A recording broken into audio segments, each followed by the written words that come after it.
Yeah, done with my Oreo. Okay, good.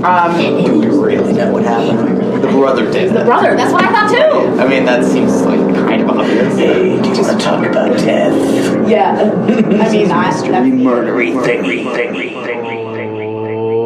Okay. I'm excited. So I'm so excited. excited. Yeah. Yay. We're doing it. What are we doing? We're doing a podcast. That's it. This isn't an audio book. Could you tell me how to get to the podcast store? I've got to get a podcast. My name's Mac and Charlie. That doesn't make any sense. Oh, I get it. I get it. That show was so stupid. Let's just settle down, everybody. Just a little disagreement between friends of the welfare store. No, Welfare store. the podcast store. Right. But yeah, so this is Mystery Murdery Thingy. This is Mystery Murdery Thingy. I'm Chloe. I'm Mario. That's Mario. I'm Mario. I'm Chloe. I'm still Mario. In case you didn't realize. Mr. Krabs. Squidward. SpongeBob. Somebody told me yesterday that I am kind of like a mix between Squidward and SpongeBob. Do you think that's true? Well, you're not cranky like Squidward, but you're definitely chill like Squidward. Yeah. But And then I can be kind of goofy like SpongeBob. if you're like goofy and also because you're kind of short, Yeah. and SpongeBob is Kinda. like a little dude. Yeah. I just feel like that. I don't know. Yeah. There's also this guy who was like making all these jokes about me being short. It's like, I don't care. I mean, I thought it was funny. Because I got over that shit. Did you Get though? over yourself. I can't believe you were tall enough to get over it. I'm proud of you. Oh, sick burn. Fun fact, Mario's 5'0". Like the popo. What? 5-0 like the popo. I don't know that song. Like, no, it's not a song. It's Oh. like the 5-0. It's like what people call the police. The fuzz. The fuzz. Okay, moving on. The coppers. I like saying cops, but I guess you're not supposed to. Well, it's I mean, nobody really like thinks of it this way anymore, but technically it's like a pejorative because it's a derivative of like the like Russian word for like the police who would like take people and bring them to the gulags and like, you know, like be super bullshitty about it. Because police forces are not always out for your best interests, as we'll learn in my story today. Cough, cough, LAPD, cough, cough. They've gotten way better, actually. Yeah. That's like, good to know. Yeah, not like right after the Rodney King riots, but like after the next set of riots, which happened like about 10 years later. Yeah. Then they started to like really focus on like community policing and like making ties with That was in the 80s. Yeah. The Rodney King riots were in 94.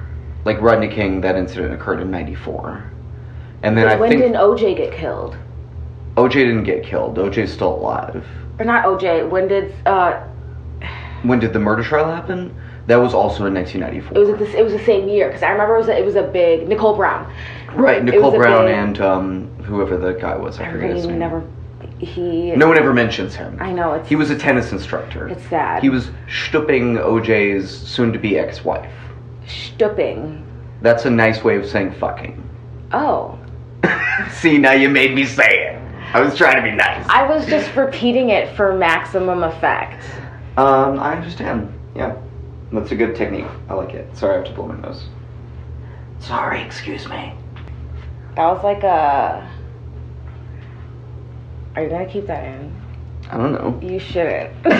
Okay. It was very comical though. It sounded like we did a radio button. That's what you're... Which we should totally start doing. No. Right? Remember when Staples had the... The easy button? That was easy. Right. Should we get an easy button? No. Hey, let's make a podcast. Easy button. It's done. That would be dope. Right. No, that would be no fun. School would be a breeze. Right. Hey, I've got a paper. Easy button. That was easy. Sorry, this is a stupid joke. You're looking at me like, Shut the fuck up. No. But I do want to go first. Yes. And I'm only saying that because I mean, I don't always have to go first. Like, you can totally go first. mine is like a bummer. But I mean, all of ours are like... Usually. But this one is sad. Okay. On a... what would happen if you had to live your life this way type of level. Right. Does that make sense? Totally. But that's also a good way of thinking about it, right? Like, you know, as we're talking about this, like, try to have empathy for the people who are suffering through this disease, right? Yes. Or condition, or whatever it is I know you said it's like a medical mystery. I've got a medical mystery. Medical mystery. That'd be, we should... Yes, we're going to be dispatching somebody out for that medical mystery right now. Okay, thank you. Yeah, insurance agent, can we go over our prices, please? Yeah, for sure. That ambulance cost to the ER is $500,000. $500,000? People there's been reports of people, like, taking Uber to the hospital. Oh, totally. Yeah, because I was just talking about this. Welcome to America. I know, right? Land of the free to pay way too much for your health care. But no, I was talking about that with somebody yesterday, that, like, the fucked up thing about ambulances is, like, you don't get to choose who comes to get you. So, like, they might be a private company or they might be a city service. That's a thing? Yeah, they might be, and it always has been. It's always been patchwork. That feels like nothing but profit. Yeah, I don't know. It doesn't seem like something that shouldn't be a government service, right? It's like, yeah, the government provides me with water and, like, ambulances, like, right? Not necessarily. Like, sorry. Yeah. Anyway.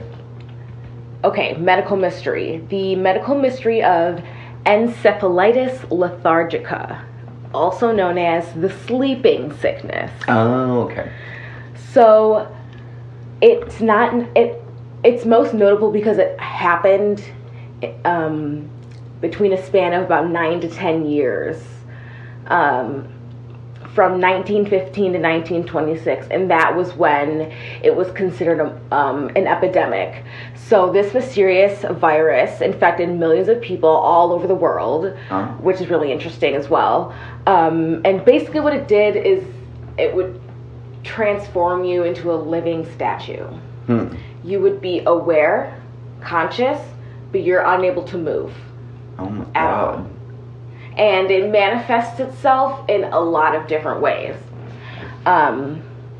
So the exact number of people it killed is technically unknown, but it's estimated to be about 1 million people worldwide. Wow. And the reason that, I have this actually later, the reason that we may have never heard of it, I certainly had never heard of it, is because it happened at the same time as the Spanish flu was going around, which killed like 50 million people. Right. And so nobody was talking about this one. Well, that's immediately what I was thinking, was like, oh, wait, yeah, well, that was the same time as the Spanish flu. Yeah. So, but I actually didn't realize that the Spanish flu killed that many people either. Oh, it killed a lot. I mean, I know it's like people. the deadliest outbreak of all time as far as we know. Yeah. But, wow, like, that's fucking crazy. Yeah. But, I mean, 1 million people is also fucking crazy. Exactly. Crazy, right? Even just to hit that number, it's insane. So, I like this one because we've got all the questions here. What causes it? We don't know. What can cure it? How does it spread? Is it possible for there to be another outbreak? And that's the mystery. And why did it stop, right? And why did it stop? Well, technically, there was some debate as to whether or not it has stopped. It definitely slowed down dramatically. Okay.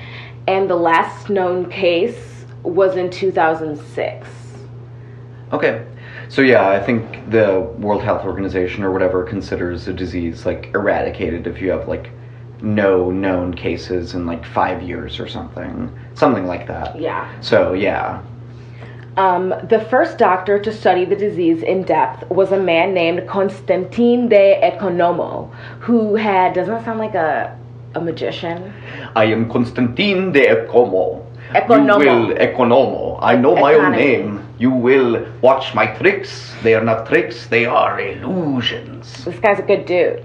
So he had numerous cases that he treated where he worked in Vienna. Clinics filled with people dozing off, explaining how they would fall asleep while eating food, and they displayed tics and repeated words. He published his findings, aptly named.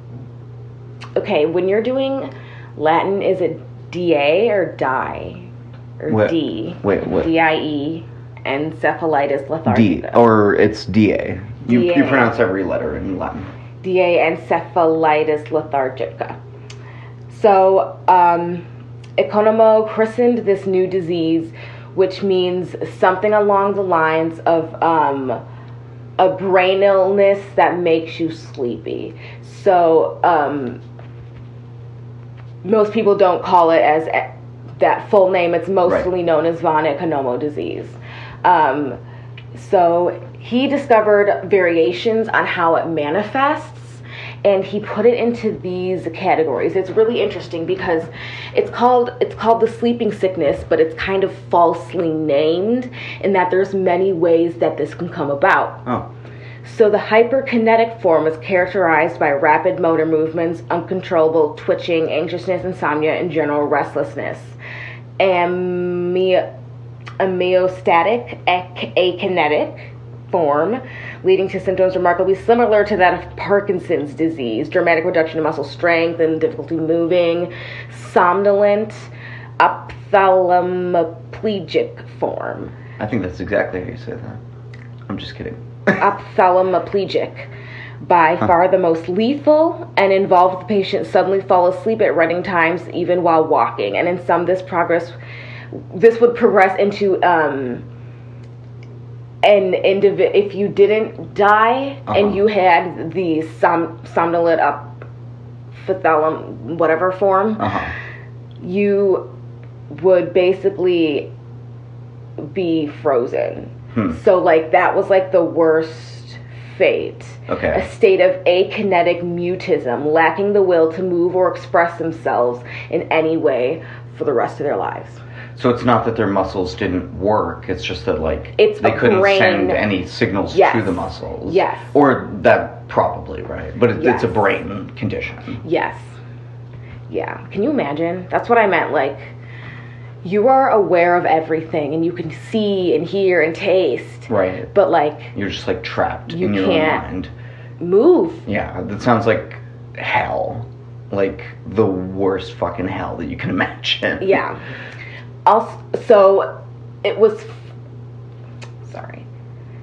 Also found in their respiratory systems this is just written really badly. Did you write it? Yeah. Okay. They also found their respiratory systems paralyzed. Oh. And enlarged hypothalamus, which is part of the brain in the back that controls sleep, amongst other things. So like I said, yeah, the disease spread. Cities like London and New York started seeing cases, and the more it appeared, the more diverse the symptoms began to be, which was also difficult for diagnosing it. But they were also, there were the most common symptoms, and then there was, if you have it, these like cluster of symptoms, it's probably this disease. The like lethargia and like falling asleep and stuff was always present. Yes. Okay. Some grew hyper instead of tired, and it seemed to be based on brain chemistries. Quote, a cruel puppeteer that could freeze one patient and cause another to sniff and drool until they wanted to die.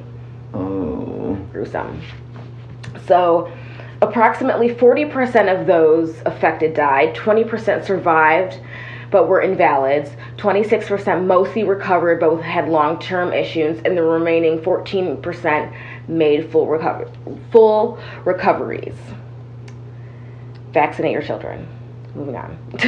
So do they have a vaccine against it? I don't know. Oh, you were just saying in general. Yeah. Sorry.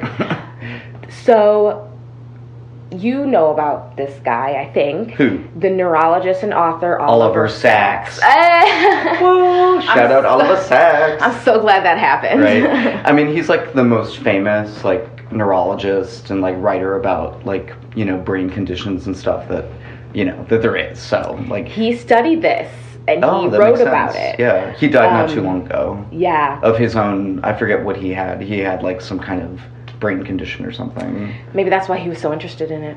I think part of it was that he like had that one where you don't recognize faces. I forget what it's called. We'll talk about Okay, that. sorry, go on. So he came across a small colony of these patients at Beth Abraham Hospital in the Bronx in the 1960s. Quote, this is him, quote, once a patient brought a dog to the hospital, Sacks recalled in 1991. The poodle jumped up on a woman who was always frozen, and suddenly she belted out that she loved animals. She started stroking the dog and laughing. When the animal went away, once again she was frozen. So there's like stimuli that can like take you out of it, but you don't have control. So is this the same disease that like that movie Awakenings was about? Yes. Oh, okay. Correct. And Robin Williams off was of his playing Oliver Sacks. I haven't seen it. Okay. But based on it's based on Oliver Sacks' book, The Awakening. I like did not even realize. Like I knew about the movie, I knew about the disease, and I knew about Oliver Sacks, but I like had not put this. Didn't put them together. That's interesting. Yeah. Yeah. So he also wrote the book The Man Who Mistook His Wife for a Hat, and you told me that you read that. And there's also a one-act opera based on it as well. Yeah. So this refers to visual agnosia, a condition where an individual can see but cannot recognize or interpret visual information due to a disorder in the parietal lobes. Mm-hmm. So, the man who mistook his wife for a hat. Right. There's certain people who can't recognize faces and then also see faces where there aren't. So they like think objects are people and they think people are objects. Yeah. Which is weird. Yeah. He also published a book, and here we are, called Awakenings, where he talks about his experience with L-Dopa and his EL patients. And L-Dopa was kind of the most effective drug in that it made symptoms less severe. Out of the 20 patients that he writes about, 3 of them are still living. But the book was written in 1982, so still living as of 1982. Okay, so and probably not. Yeah. And are vigorously and in quote vigorously and enjoyably alive.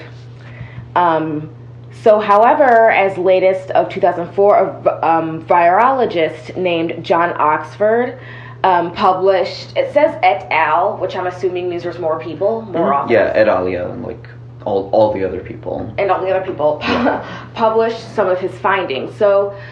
Basically, the symptom that became the most important in finding the cause is the fact that a lot of patients reported sore throats. And that was one of the main symptoms that everybody had. They found it was a rare form of streptococcus, strep throat, that resulted in a strong immune system reaction, causing the immune system to attack parts of the brain.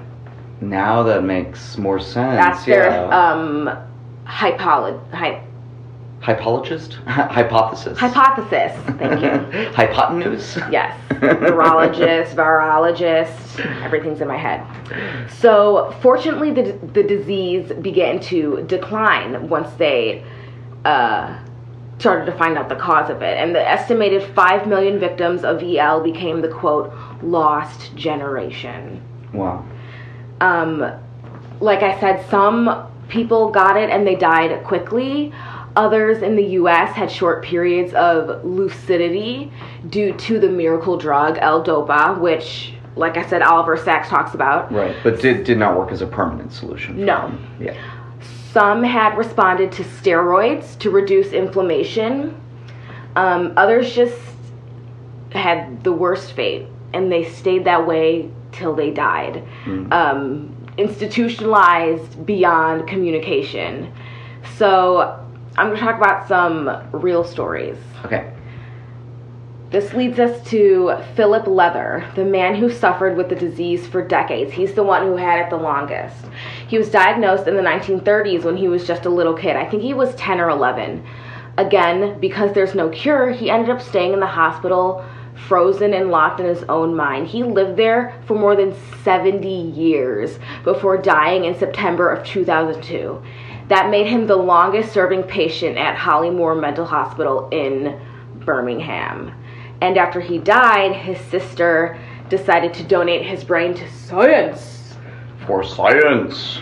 Yeah. Yes. So fucking tragic. That's what I want to do. I want to donate my body to science. The whole thing. Use it all. Don't waste any parts. See what you can do with it. I'm very short, so I don't know. Maybe you can look into that. Who knows? But see what we can find. Yeah. Hopefully it won't be for a while, so, Yes. So I found this website called Sorry. I'm sorry. I forgot. I'm not supposed to do that. That's okay. It pisses you off. Well, I just feel like it's weird when you're listening to it and it's like... You don't like it? It's not like a great sound. Now it sounds like you're making love. Okay. So I found this website called Precedent, I'm gonna guess. And I think it's just like a ton of timelines that you can make yourself. Oh. And somebody did like a really good in-depth research on this disease. And they made it into a timeline. Cool. So, and I started clicking on names. Mm-hmm. So we're going to start clicking on names. Ruth, February 1918. A 16-year-old girl is treated by Dr. Frederick Tinley. She was suddenly stuck by pain and became paralyzed in the arm. After bouts of violence, which was also common, she fell asleep from Christmas 1917 until February 1918. When she awoke, her body was still frozen. And then she died shortly after with a fever of 107. Whoa. Just crazy. Yeah. Adam, 1922 to 1927. In the spring of 1922, Adam came home for Easter break with the flu, and that also turned into uncontrollable convulsing and yelling. He had episodes of incessant talking, drooling, and pain. And in 1924, he saw psychoanalyst Smith Eli I'm going to say Jaliff. It could be Jaliffy, because there's an E at the end, but I like Jaliff. Maybe Jolliffe. Jolliffe, sure. Yes, we'll say Smith Eli Jolliffe. The psychoanalyst said he looked like a young man with Parkinson's disease. But with the help of psychotherapy, he was able to find triggers to prevent respiratory attacks and trances, and he was able to go 5 years without an episode. Wow. Yeah. And that was early, that was 1924. And von Economo died in October of 1931. He died of a heart attack. Rosie, and I found a picture of her. It's sad. She's so cute. She's a little kid. She was one girl who suffered a normal strain of the flu and was left with poor eyesight and a limp. The next year, she was diagnosed with Parkinsonism, though her mother noted she was also constantly tired. By 1928, she had grown a tremor in her arm and had a mask-like expression. She also became violent and lethargic. She had a tendency for self-harm, even admitting to tearing her own eyes out. Oh. Yeah. She was like the worst case. Yeah. The most severe case, and she was a little kid. And they'd never seen a case like as crazy as hers ever. And what I think is that she might have had something else along with this disease. Right. Sylvia was comorbidity. Yes. Sylvia was a 53-year-old woman when she first went to the Neurological Institute. This was from 1934 to 1945. She used to work as an ambulance driver in France during the war, and the World War I also had a big impact on this because people were coming home sick, living in trenches and shit, all kinds of disease everywhere. Of course. ambulance driver during the war, and had a case of the flu in 1918 and 1920. In 6 years, she visited the Institute 51 times, testing out numerous vaccines and other treatments, but there was no success. By 1940, she needed full-time care in her home. By 1942, she underwent a craniotomy that relieved her symptoms enough that she could walk again. But in 1945, she deteriorated quickly, became bedridden, and could not speak coherently, eventually dying. So she was one of the older women, and I feel like she was the one that was closest to the war. But like the most interesting to me is that she went to the Institute 51 times and tested out all these vaccines, and then one time it fucking worked. Wow. She went, she underwent a craniotomy, which I didn't look up what that was. A craniotomy? Yeah, that's where they'll strategically, like, take out parts of the skull to relieve pressure.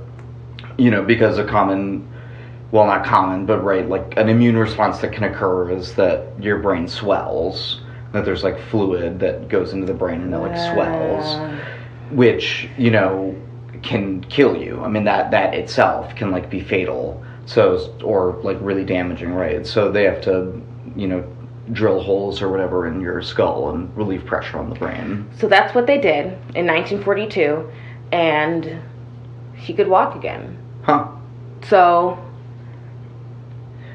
yeah, there's been, like, a ton of different, like, responses and attempts, and, like, yeah. That's what, like, really strikes me about this one, is how varied it is. Anything else? I have, like, 3 more stories, but...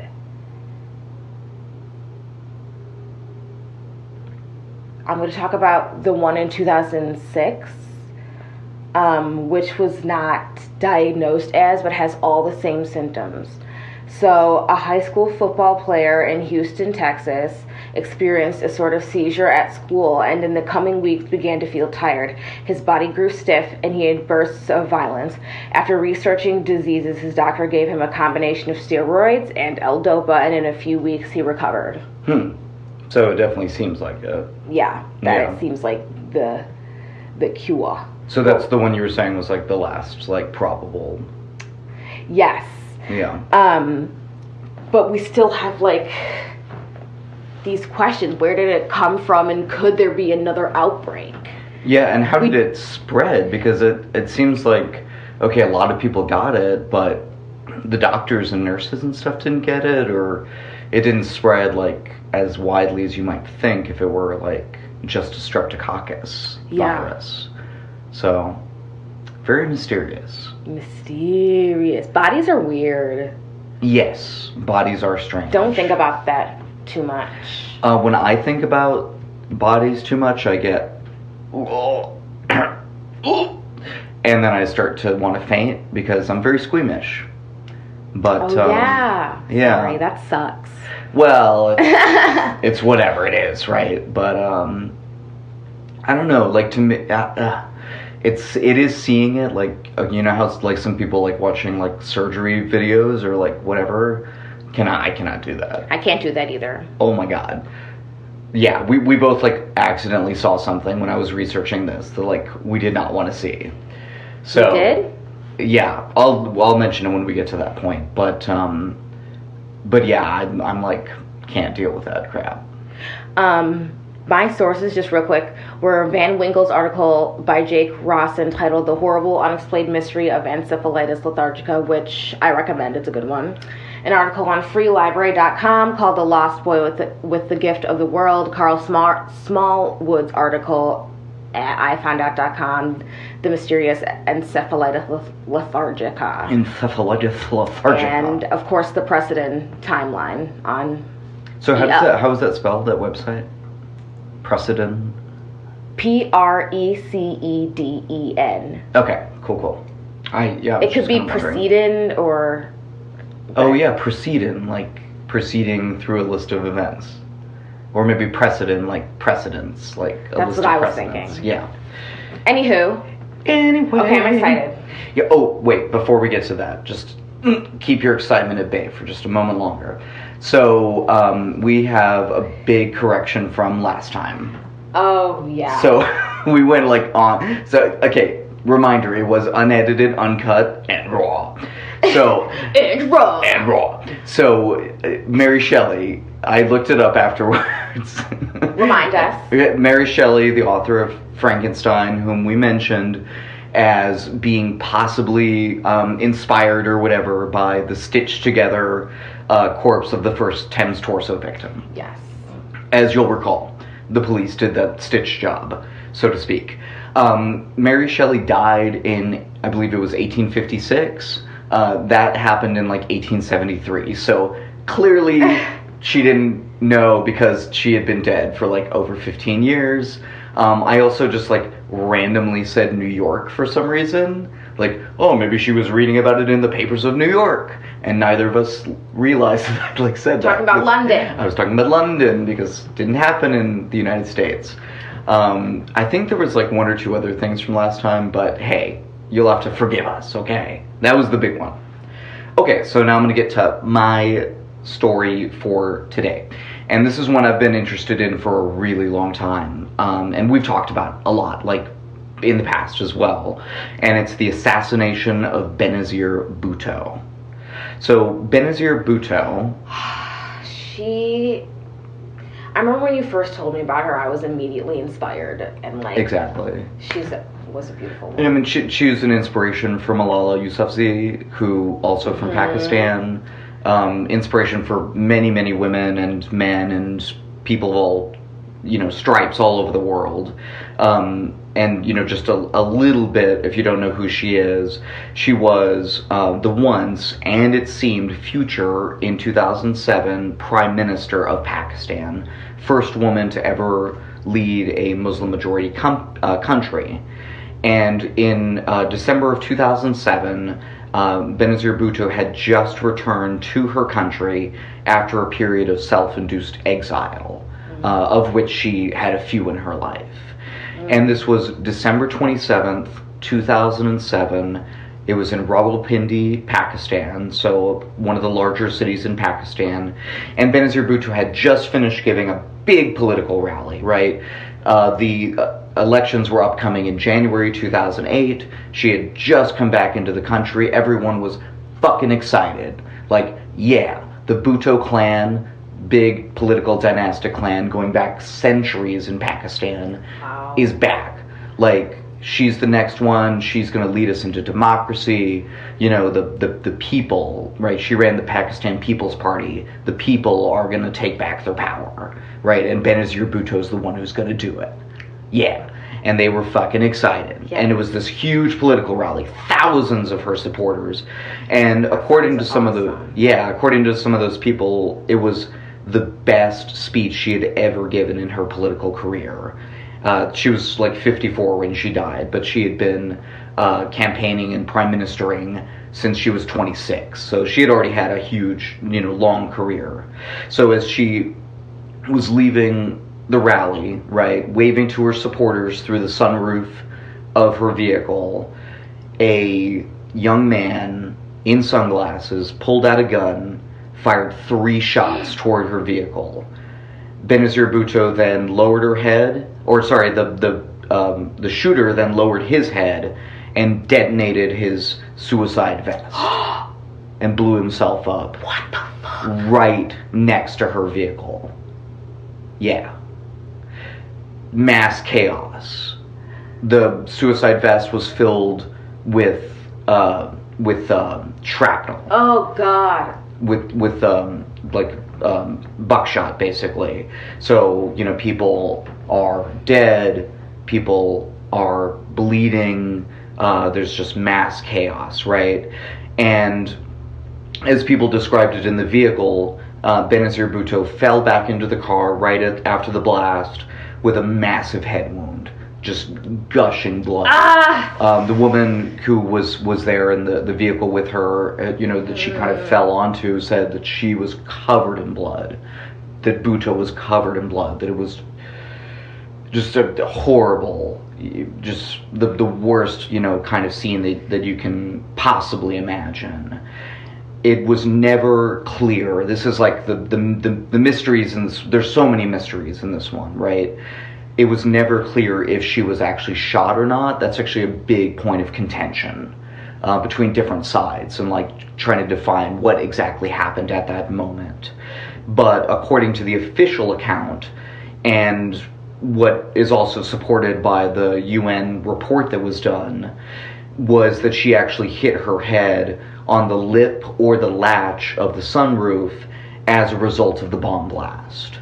So that when the blast happened, she was kind of like thrown and hit her head, and then fell back into the car. In either case, she appeared to be immediately unconscious. She was barely alive, barely breathing, hanging on to life. And the vehicle's tires had been shot out, and the driver sped away just on the bare wheels, because the backup vehicle, the vehicle that was supposed to be there just in case something happened, had already left. Oh, shit. And no one really knows why that happened either. But is it not supposed to leave? It was not at all supposed to leave. It was supposed to be there in case something happened, which it did, because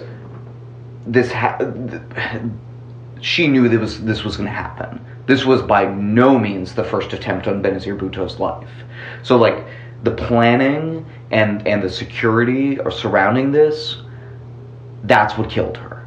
So like we'll get back to that at several points, but like the suicide bomber obviously killed her, but the circumstances, what was allowed to happen around her security, is, returning back to Pakistan, that was like a big contributory cause in all of this.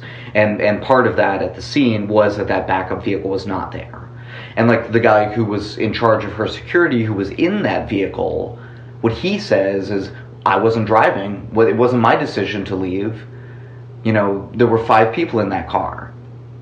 And that's, again, something that keeps coming up, is like people like saying like, well, that wasn't my decision. Like, well, I didn't create this circumstance. But it's like everyone just keeps pushing it off onto someone else, and it's all very strange. And you start to wonder, like, really? Like, that's the excuse you're going with? Because it seems like maybe there's something else going on here. But that's the mystery, right? Yeah. Okay. That's freaky. That reminds me of Jam Master Jay's murder. Oh, really? There were 4 other people in that room, and no one knows who killed him. Of course. Oh, I didn't see anything.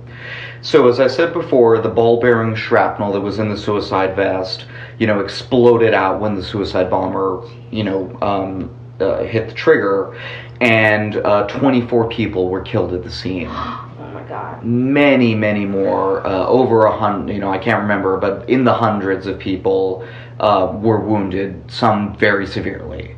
So the hospitals in this area were just immediately flooded with victims.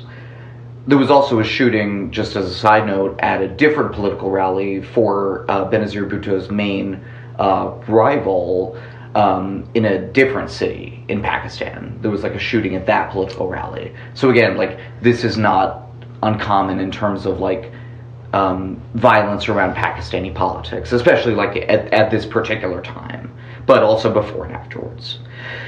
So Benazir Bhutto was taken to the Rawalpindi General Hospital, about 2 miles away from the scene, and there she was treated by Rawalpindi Medical College principal Mohammad Musaddiq Khan, and he and other doctors and the staff attempted to resuscitate Bhutto. I can't remember, but I think it was for like something like 45 minutes to an hour. And eventually Khan, and this is what I was talking about earlier, performed what's called the left anterolateral thoracotomy. And that's where you open up the chest and do open cardiac massage. So literally, taking the heart in your hand and, pumping it, literally physically pumping it. And that's apparently that's the last resort. If nothing else, if CPR doesn't work, whatever, giving them, IV, whatever, that's what you do to, you just try to get the heart started, and it didn't work. So, she was not able to be revived and was declared dead at the hospital. I can't believe she even made it to the hospital. I know, because she was like bleeding so badly, and then some people say that she was also, shot, but and again, it's never been clear. Like, a couple of the doctors gave an initial finding or initial reporting that she was shot, and that there was like a gunshot wound to her chest and her head. But afterwards, they said that was not the case. That was the medical examiner that said that? Well, and we'll get into that too. The medical examiner was not involved. There was no autopsy done. We'll get into that in a little bit, though. But Bogus. But in terms of the gunshot wounds, they recanted. They said later, okay, that was not the case. And in the report, so one of my sources was a audiobook. It was about 6 hours long, of the guy who led the UN finding into the investigation, rather, into the assassination, and he says that he could not find any credible evidence that she was shot. So it's just really like not clear. One of many weird coincidences in this, some of which we'll get to next episode because it's going to be a two-parter, is that Mohammad Musaddiq Khan's father had attempted to resuscitate the first Prime Minister of Pakistan, Liaquat Ali Khan, when he was assassinated in the same park in 1951. Wow. Yeah. So that's pretty crazy. Deja vu. I know. Like, yeah, imagine being those Pakistani people living in Rawalpindi. Like, what the fuck? Like, what is it about prime ministers coming to Rawalpindi? And, like, why can't we have, like, a nice rally, right? Without people goddamn blowing themselves up. I don't understand people. Anyway. No official autopsy was ever done, as we said. Not entirely clear why. Again, that passing the buck. We're going to keep seeing that.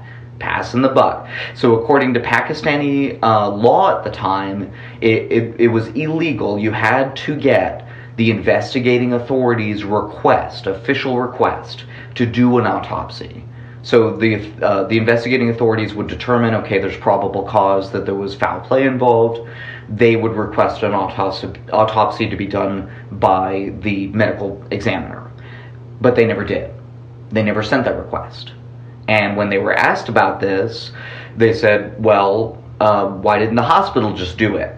Even though they know very well that would have been illegal, and that they could not have done it, and that the hospital requested and asked them about it, but that they wouldn't do it. So, I don't know. So they just, like, brought it back to the hospital and was like, well, what about them? Exactly. Even though... Yeah, it was total, like, just... shifting, but and again, we'll get into the whodunit next time, but just keep in mind that a lot of the mystery of this one comes from the perhaps ineptitude or perhaps nefariousness of the investigating authorities and the official sort of Pakistani government officials who whatever, right? There seems to have been maybe something else going on other than just incompetence, let's say, for now. So what they also said, what the authorities also said, was that Benazir Bhutto's husband, Asif Ali Zardari, refused to consent to the autopsy, right? Mm-hmm. Because that was like kind of part of it too, right? That the next of kin had to consent. But they only asked him about it when the body had already been transported to the airport in a casket to be flown back to the ancestral Bhutto home. So of course you're gonna... So what they're basically what they were asking was, did you want us to do the autopsy 3 hours ago when your wife's body was still at the hospital? Or, do you want us to take it back to that? Like, what was he supposed to say? Like, what was he supposed to do, And my understanding is that in the Muslim faith, you're supposed to be buried within a day, right? I think so. Right? So, it's like how would the timeline of that have worked even? So, it just does not add up as to why the autopsy was done. There's some other reason here that we're just like not totally getting. But it's not any of those reasons. Like, that doesn't make sense. And again, this is one of the many examples of investigators bumbling, perhaps intentionally, the investigation into this assassination. So, we're left with two big questions. Who did this, and why did they do it? Right? So we'll address that second question first, this episode, and then we'll dig into the whodunit of it in the next episode. Yes. So be looking forward to that. Okay, so a little bit more about Benazir, about Miss Bhutto. She was not only the first woman, but also the youngest person to lead a Muslim-majority country. Like I said, she was 26. What? She was, basically just out or about to finish, I can't remember, grad school. No, she had just finished at Oxford, doing work. She wanted initially to become a diplomat. Like, if things had gone the way that she would have liked, she would have gone back to Pakistan and joined the Foreign Service and become like a high-level diplomat for Pakistan. But that was not to be, as we'll see. But she was the latest of that powerful dynastic political clan, the Bhuttos. And that's kind of how Pakistan works. They have a number of leading families that have been leading in that area sometimes for hundreds and hundreds of years, right? Dynasty. True dynasties. They used to be, the whatever, Mughal emperor of this area. And then, when the Mughal Empire fell, they were still the leading family of that, place, or what have you. Pakistan's a very diverse country in a lot of ways. Additionally, Bhutto was also the main voice advocating for democracy in Pakistan, in opposition to the military rule, Pervez Musharraf at that particular time. But since its inception in the late 1940s, when it was partitioned from India, I think in 1948, Pakistan has been ruled about half the time by military rulers and about half the time by sort of more or less legitimately elected prime ministers. How could they split something like that half and half? It's not that they chose or they intended to do it. It's just that's how it's worked out. About half the time, it's been under military rule because they've had a coup. That's how it usually happens. The prime minister's position in Pakistan is meant to be 5 years long. The only time that they've ever gotten to a full 5-year term ended in 2016, I think. Since 1948. Wow. So it's just been constant. There will be an elected ruler, and then that elected ruler will be overthrown by the military, or they'll be assassinated. Or they'll be forced to leave the country because of what might be, trumped up charges, and then they're made to leave, which actually happened to Pervez Musharraf. He's out of the country right now because, he may have been involved in this. That's a whole other thing. Sorry, I'm getting off on a tangent. So while Bhutto was that strong advocate for peaceful resistance, against the military rulers, she was also very much a pragmatist. She was willing to work, a pragmatist. She was willing to do what she needed to do, right? Which would, in this instance, include working with the military rulers. Even though she knew, democracy is the ideal, right? She was willing to do that for the good of the country, right? As she saw it. Although there were definitely people one of her brothers who violently disagreed with her. That there shouldn't be any, what they would say would be collaboration with the military rulers. That's not really how Benazir saw it. She knew that this is kind of what you have to do to get power and to make real change for the people, right? And she thought a lot about this, right? About the fate of her country since she was a little girl, because her father was also prime minister. So that was her life. She was groomed for this. This was her whole life, was, dealing with and thinking about the fate of her country. And she was just 26 when her father, Zulfikar Ali Bhutto, was executed by the state for a probably trumped up, it seems like not really legitimate murder charge by the military government at the time, by the Haq government, which had overthrown Zulfikar Ali Bhutto's prime ministership. So basically he was taken out in a coup, and then he was put in jail because of what they said was his involvement in a certain murder. And it's like really sad, right? Like I listened to some other like a witness documentary from BBC about this, and she tells the whole story. I heard like her telling it to the BBC at the time About the story of about the coup.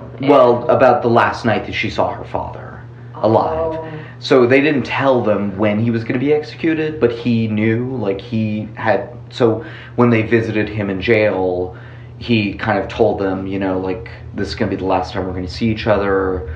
You've got to keep it going.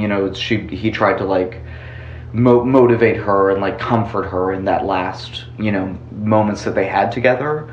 But the jailers wouldn't even let him out of the cell for a minute to give her a hug.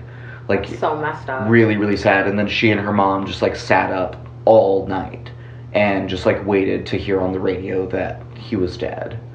So this was like, obviously, right, a seminal moment in her life.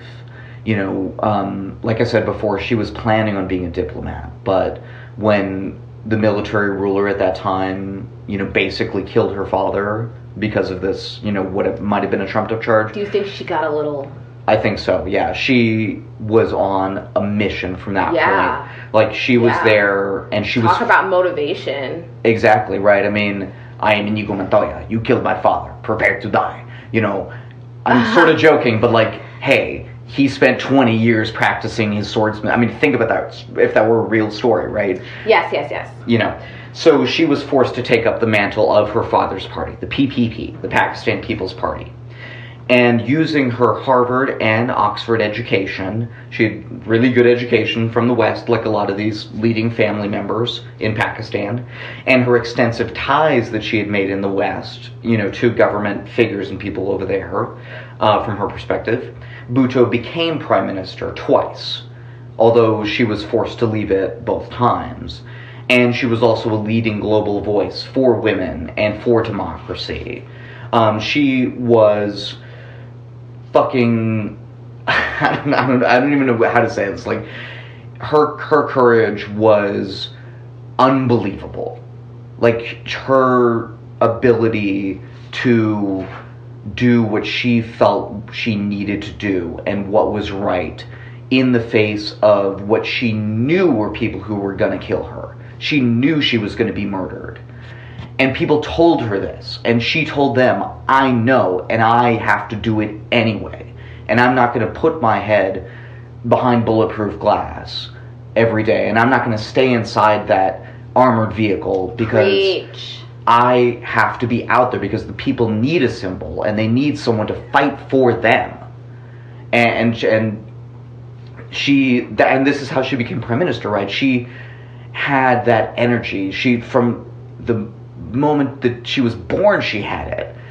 She was the first woman and the first Asian woman to lead the prestigious debating society at Oxford. Yes. People followed her. Like, they had to listen to her, and part of it was that just indomitable courage. And this is in like the great tradition of people like Mahatma Gandhi, Martin Luther King Jr., John Lewis, Muhammad Ali. Yep. Like, think of those people and the way that they were not unaware of the danger, but they were willing to face it. I was definitely thinking of Martin Luther King Jr. Yeah, definitely.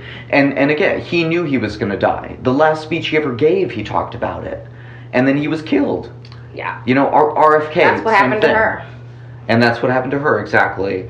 So, to her, this was a personal calling, and it was a fulfillment of her father's exhortation, not only before he died, but also before she went off to college in the West. So when she was about to leave to go to Radcliffe College at Harvard University, her father told her that the education that she was going to get, the privilege that she had, was only possible because of the sweat and the blood of the poor people of Pakistan, the workers and the farmers. And so she has to come back and improve her country. Do you think she succeeded? Yeah, that's a really good question. Right? A lot of people would say no. And it's hard to even measure something like that. Yeah. It's subjective. Yeah. And you know, she wasn't perfect. You know, yes, she was a great and courageous figure, someone whom we should admire. But she had her faults, right? No political figure is perfect. Because she was a real person. So she was, and this is part of why maybe she didn't accomplish or change things as much as she would have wanted, or people certainly had expected, because the expectations were like to the fucking moon. Yeah. Right? She was criticized as being an ineffective manager. That's a lot of pressure. You know, sort of a political knife, a naive kind of political actor. She was also reportedly bad at taking criticism and couldn't really hear bad news. So that limited her as a leader and as like an effective, you know, governor or administrator, right? But she was also embroiled in a few financial scandals, which also did not really help the whole situation. A lot of those seem to have involved her husband, Zardari. People called him Mr. 10%. Because meaning that they were basically accusing him of graft, of taking 10% off the top, right? Of taking kickbacks. So, you know, there would be a government contract that would have to be given out. Okay, we'll give you the contract as long as, you know, I get 10%, allegedly, right? What she says, she never really totally denied that he may have done some of those kind of things. She says, there was a particular interview where she said something like he had a different conception of, like, I don't know, like an old conception of rule and like how things were supposed to be. Yeah. You know, because, okay, if you were an emperor or something, right, then, okay, he just looked that at would make everything sense. But differently. Yeah, he sort of thought of things in that old way. Which was not the way that, like, Bhutto wanted things to be. Which is interesting, because she's so progressive. Exactly, but again, you know, people are multifaceted, right? So one of those charges of financial impropriety was serious enough for the Swiss government to bring a court case against her, because it involved allegedly Swiss banks. And she was fighting that case, like, up until she died. That was never actually resolved. And another case involved, they were apparently, Zardari and Bhutto apparently buying a lavish home in England, I think it was in Sussex, through a number of shell companies and, like, intermediaries, apparently to hide the fact that they were buying this, because they couldn't afford it, right? Because it's like this huge mansion, palatial mansion, but on paper, they're not making enough money. So this is the kind of things that happen, right, when you see graft and government corruption. So it was never, you know, none of this was, like, totally pinned down, but there's a lot of smoke around this whole thing. Yeah. I feel like with this entire government in general... Yes, totally. Like the Pakistani government, it's like had this great. It's sort of like the American government. Like it had this great ideal from the beginning. Like the visionary, you know, that Muhammad Ali Jinnah, like the founder of the country, like their George Washington, like wanted it to be.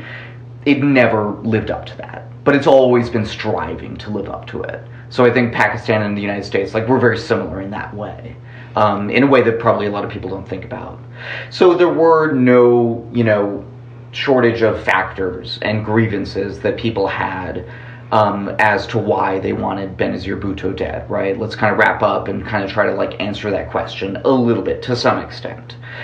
So there was the apparent greed and graft, as we were just talking about. There were the ties to the West, and the very much hated by a lot of people in Pakistan, United Nations, America, and Britain. Wow. Like, I can't remember, something like 70+% of Pakistani people in the latest Pew Research poll named America as an enemy. So, like, and that's so comforting. I know, right? Technically, we're allies, but, like, it's always been a very, like, rocky relationship. Especially in the, like, tribal areas and the people who, you know, whatever. So, also, of course, her unorthodoxy,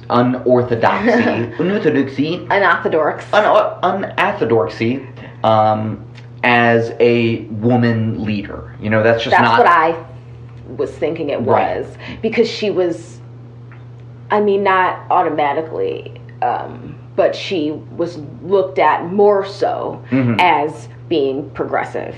Right, and almost whatever she would have done, she would have been seen that way because she was a woman. And that's a progressive position in this society, you know, at that time. But also her willingness to open up relations with India. So that's really unpopular amongst a certain, you know, group of Pakistanis. And, like, in Pakistan, like, the one thing, if you don't understand anything else about Pakistani politics, is the conflict with India. Always is in the background or the foreground, but it's always there. Like, there's no issue, whether it's domestic or foreign, that does not in some way for them involve the relationship with India. So, like, that's just, like, a huge thing in general. So, you know, again, a lot of people had reasons to want her killed from their perspective, right?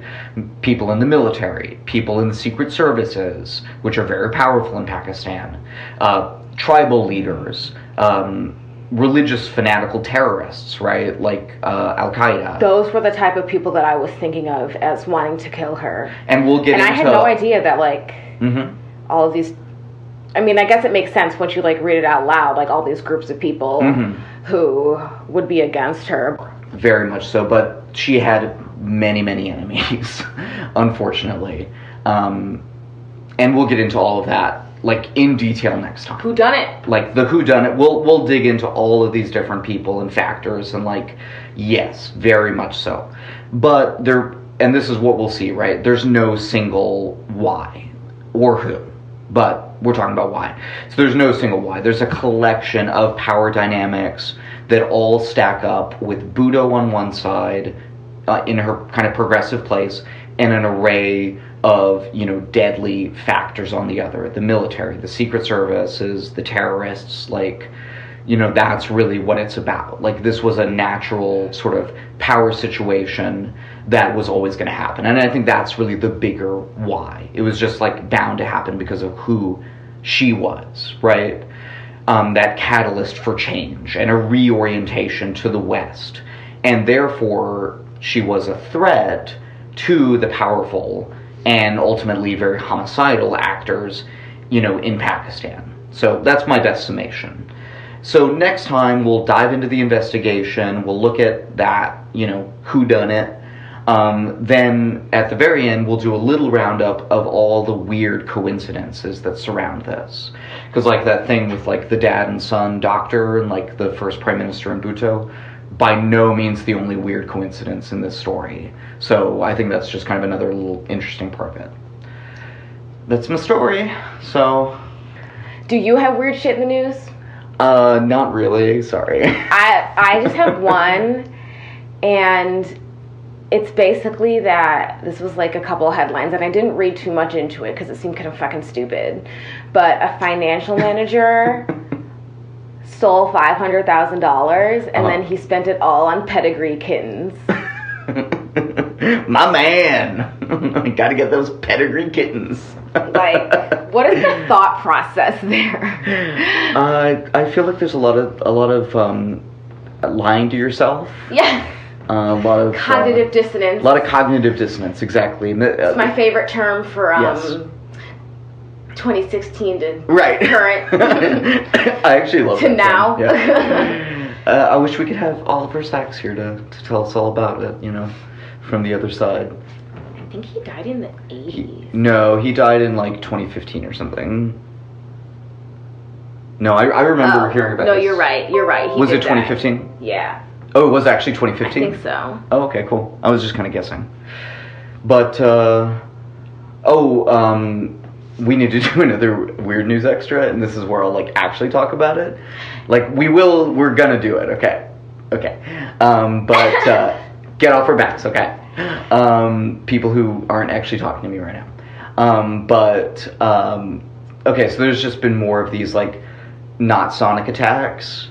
Dude, this is weird. But not only the one from China, not only the new one from Cuba, apparently there might be another one in Chicago? Not in Chicago. I can't remember where, but I'll talk about it in specificity in the Weird News Extra. But that's my weird news, but just a teaser weird news, because you gotta subscribe to hear the whole thing. You gotta go to patreon.com/mysterymurdery and thank you for listening. And I'm gonna talk about the body that was found yesterday. Yes. Find out all about it. Where, who, why. Right. There was a body found out. Found out. The body's been found out. Was it in your house? Find out at 11. A common product might kill you. Which one? Find out at 11. Okay, love you, Fox. Right? Infotainment. But yeah, thanks for listening, y'all. We love it when you listen. Tell all your friends. Tell your friends. Tell your friends to tell their friends. And then if you can find a live news broadcast, go on back of the broadcaster and yell out, "Mystery Murdery Thingy!" If you are famous, just say our name on Twitter, and that's it. You don't have to do anything else. Yeah. And because it'll be mysterious. Yeah. People will be like, what is that? That sounds like a podcast. You know how all the money we have, we used it to, like, sponsor ourselves on the top of the Google page? Oh, yeah. With our pictures and profiles and everything. Okay. Yeah. We have no monies. Have you seen our ads everywhere? Right? Yeah, we do you play Candy Crush? We do targeted ads, actually. No. Dude, if I do a series of Googling, Google knows what's next. Like I Googled Oliver Sacks. Right. And then I put in the man who mistook his wife for a hat, and then I pressed V and it went visual agnosia, and I was like, it knows. It knows. It knows. Too much. Predictive text. It's weird. What else? So, yeah. This is the part of the podcast where we make weird sounds. You didn't see anything weird in the news? That's what I saw. Oh, I don't know. I've been busy. I got a new job, so that's why we're, like, recording it at 9:42 on a Wednesday morning, and not, like, before this, but... Sorry, we're doing it. Sometimes I have priorities.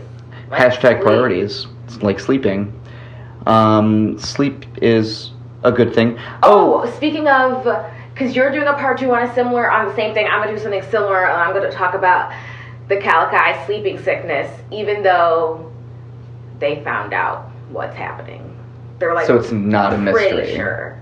But it's like interesting. Are there other sleeping sicknesses you can talk about? I'll look into another medical mystery. I'll do that. Or we have a medical mystery. I'll finally read about all those weird deaths. I just have a list of people and how they died from Wikipedia. There's some weird shit, y'all. There's a lot of weird stuff out there. I don't know if you knew about that. Enough to make a podcast about. Enough to make a podcast about. And keep it going for at least 26 weeks. What's that? So I'll do this one actually, because I did read this. So there was a new, I think it's species and genera, I can't remember, of ape, which was found, or they know about it because there were bones from it found in a tomb in China, like this ancient China. Oh, it was actually the grandmother of China's first emperor, her tomb. Oh, wow. Yeah. So wow, that's really old. Yeah, pretty damn ancient. And apparently she was buried, with a lot of gold and riches, befitting the grandmother of the first emperor of China, but also with some of the pieces of her menagerie. Because, I mean, people have had menageries forever, right? But, of course, ancient China, you're going to have a fucking menagerie, right? I mean, you're the Middle Kingdom. People bring weird animals to you. That's your whole thing. That's the thing. That's the thing. You come here. We're the Middle Kingdom. You come to us. We don't go to you. What is that? It looks like a goat. Take it to China. Right? Oh, it's a push me pull you. A what? A push me pull you. You weren't doing a bit. You were just saying what? From Dr. Dolittle.